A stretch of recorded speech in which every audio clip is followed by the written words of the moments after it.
good. Have you ever really seen anything like this Daytona Rising, what they got going on here? I mean, obviously, this is the first time in our sport we've really seen an overhauling, and I think some of the other tracks are really close. You know, Las Vegas has a great spot. Charlotte Motor Speedway always does a lot for the fans, but you know what Daytona's done with the front straightaway area and certainly the combinations for the fans is second to none in the entire country as far as sports stadiums go. When it comes to tomorrow with a sold-out crowd, do you ever take notice of that kind of stuff when you're racing, when you got that much energy, you know, in the crowd? Yeah, you definitely notice in the pre-event festivities, driver intros, making the lap around the racetrack. Once you get strapped to the car, it's kind of tough to see, but before the event, you definitely can feel, and it's great to see all those stands full. Right. You got to take that classic photo on pit road on I think last Sunday. You got the pose next to the car. Did that feel pretty cool? Yeah, that was neat. I grew up watching my dad and a lot of other racing heroes take that photo, so it was great to get to do that for myself. Yeah. This past year has been a lot of huge shift for you. You see it as a big learning exposure more than anything? Yeah, I mean, for me, I'm 30 years old, still happy to be a part of this sport, but still feel like I've got some good years left in front of me. So the opportunity with BK was great timing that I can come over and help them get to the next level, competition on and off the racetrack, and you know, provides me a spot to keep racing and stay full-time in the Sprint Cup Series. Can you describe the sequence of events when it came to getting this deal together?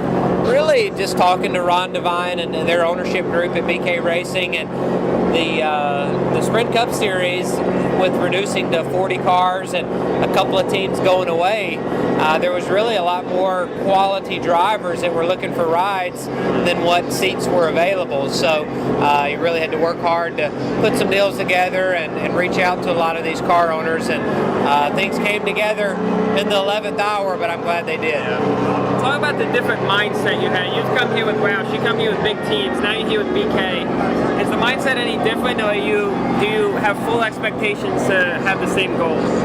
Our goals are the same, to run the best race we can and put ourselves in contention to win, but you do have to race a little differently. Our car doesn't have the speed that the top 10 or top 12 cars have, so I've got to be a little more patient. I've got to pick and choose when to be aggressive and not. The guys that are driving the top 5 to 10 fast cars down here, that they can make their moves at more opportunities, and they've just got better speed and can do better things on their own, versus I've got to have some good help, and timing has to be on my side. So yeah, you do have to race a little bit different. How do you feel about your teammates? You got Michael Waltrip, then you got two younger drivers.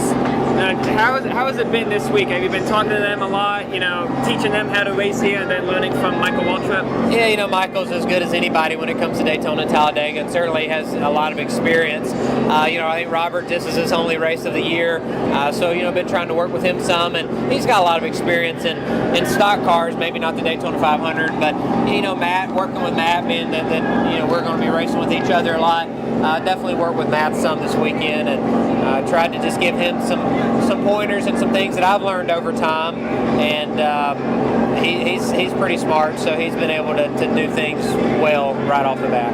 It's a unique circumstance, you and Michael Waltrip. He was your car owner, and now he's your teammate on the track. I mean, how different is that? How odd is that to you? Yeah, it's not that odd. It's very similar. I got to race with Michael in Talladega last year, so Michael's a good guy. He's a big part of this sport, and glad to have him on our team. He does a lot of stuff with Fox, and you're on Race Hub every so often. So talk about that experience, being on Race Hub, being in front of a camera. Yeah, I love being on Race Hub and my relationship with Fox and Fox Sports 1. It's been a lot of fun to see that side of the sport. I've really gotten educated on the ins and outs from the TV's perspective.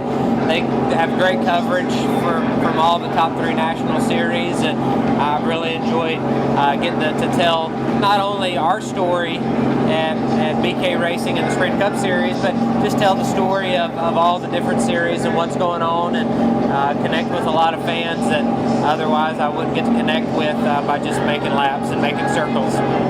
go back a minute to the 2007 Daytona 500. They wreck off at turn 4, and you come out with a top 5 finish. Talk about that experience and what that meant to you. That was a big race for me. Obviously, my first Daytona 500, my first top 5 down here. It was a tough race. I know we wrecked our primary car on Thursday, had to start toward the back in a backup car, and it was a survival. Obviously, we made the right moves at the right times. Was running in the top 15 in the closing laps, dodged the wrecks, and came out of there with a top 5. So, very good opportunity that we made the most of. And it was something I'll always remember, my first Daytona 500, but certainly a dramatic finish.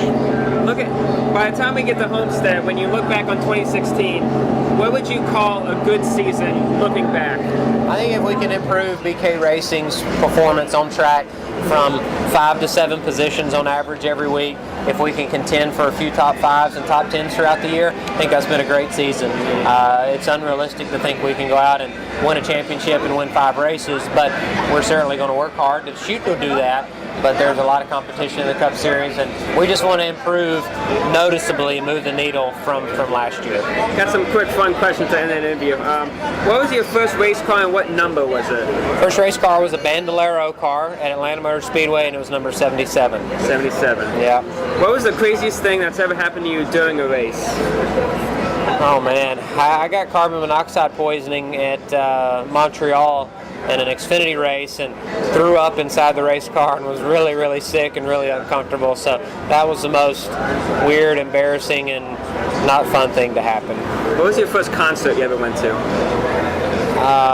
It was in Nashville, Tennessee. I just got out of high school, and I went to I think it was the Doobie Brothers and Tom Petty. I think they were doing a combo thing. So yeah, Tom Petty and the Doobie Brothers. What's the best practical joke you've ever been a part of, either as a victim or as a perpetrator? I don't know. I'm not a real jokester. I'm pretty much a serious guy. I enjoy to sit back and watch funny things, but I don't really know that I've been a part of any good ones. What's the worst thing you hid from your parents as a kid? From my mom, I'm going to call your dad, and he's going to give you a spanking when he gets home. All right, man. I definitely appreciate your time. All right. Yeah. What was your name again? Zach Catanzareti. All right. Well, we'll see you around. Yeah, absolutely. All right. Thank you. Have a good one. Thank you very much. You too.